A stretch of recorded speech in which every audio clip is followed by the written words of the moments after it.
कल्पना कीजिए, रात का घना अंधेरा, एक ऐसा जंगल जहां दिन में भी सूरज की रोशनी जमीन तक नहीं पहुंचती। इसी खौफनाक काल वन के बीचों बीच एक आदमी थर थर कांप रहा था। मौत ठीक उसके सामने खड़ी थी, एक विशालकाय आदमखोर शेर।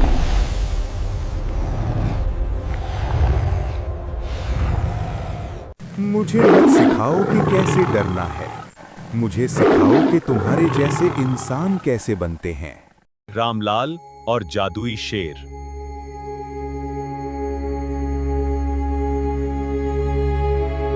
ये कहानी है काल वन के किनारे बसे एक छोटे से गांव की, और हमारे हीरो, या यूं कहें कि गांव के सबसे बड़े डरपोक की, रामलाल की। एक दिन रामलाल की बूढ़ी माँ बहुत बीमार पड़ गई।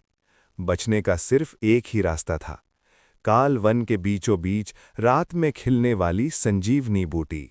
रामलाल के लिए ये मौत के मुंह में जाने जैसा था, लेकिन अपनी माँ के लिए उसने पहली बार अपने डर को हराया। कांपते हाथों में लालटेन लिए रामलाल आगे बढ़ रहा था। तभी एक तेज हवा के झोंके ने लालटेन बुझा दी, और सामने था वो विशालकाय जादुई शेर। रामलाल घुटनों के बल गिर पड़ा।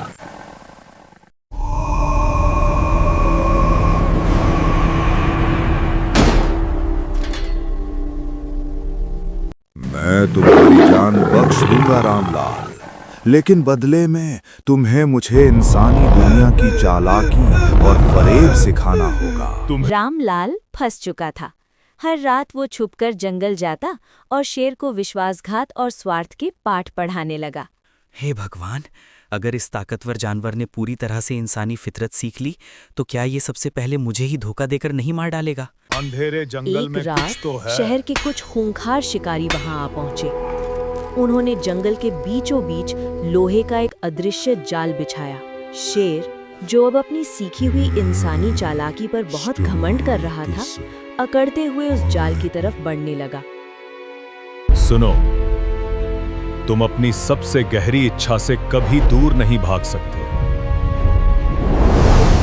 अगर मैं चुप रहा तो शेर मारा जाएगा। मैं हमेशा के लिए आजाद हो जाऊंगा।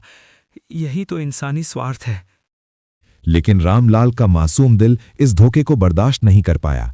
जिंदगी भर डरने वाला वो इंसान अचानक झाड़ियों से बाहर निकल आया। भागो, ये एक जाल है। गोली रामलाल के कंधे को छूकर निकल गई।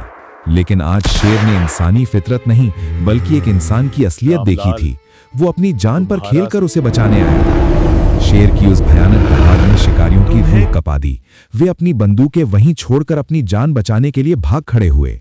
शेर समझ गया था कि असली इंसानियत धोखे में नहीं, बल्कि प्यार और त्याग में है। उसने रामलाल को वो संजीवनी बूटी दी जिसके लिए वो अपनी जान जोखिम में डालकर यहां आया था। जब रामलाल अपनी जान हथेली पर रखकर संजीवनी के साथ गांव लौटा तो सुबह की पहली किरण फूट रही थी। उसने अपनी मां को वो जादुई बूटी खिलाई और चमत्कार का इंतजार करने लगा। संजीवनी का असर तुरंत हुआ। मां की सांसें लौट आईं और उसने मुस्कुराकर अपने बेटे को देखा। उस दिन के बाद रामलाल फिर कभी अपने साय से नहीं डरा, क्योंकि असली हिम्मत डर के ना होने में नहीं, बल्कि डर के बावजूद सही काम करने में है। आपको रामलाल और शेर की ये कहानी पसंद आई तो वीडियो को लाइक करें और डूडल डिलाइट्स को सब्सक्राइब करना ना भूलें। मिलते हैं अगली कहानी में। ऐसी ही और मजेदार 3D कहानियों के लिए अभी नीचे दिए गए सब्सक्राइब बटन को दबाएं और डूडल डिलाइट्स परिवार का हिस्सा बनें।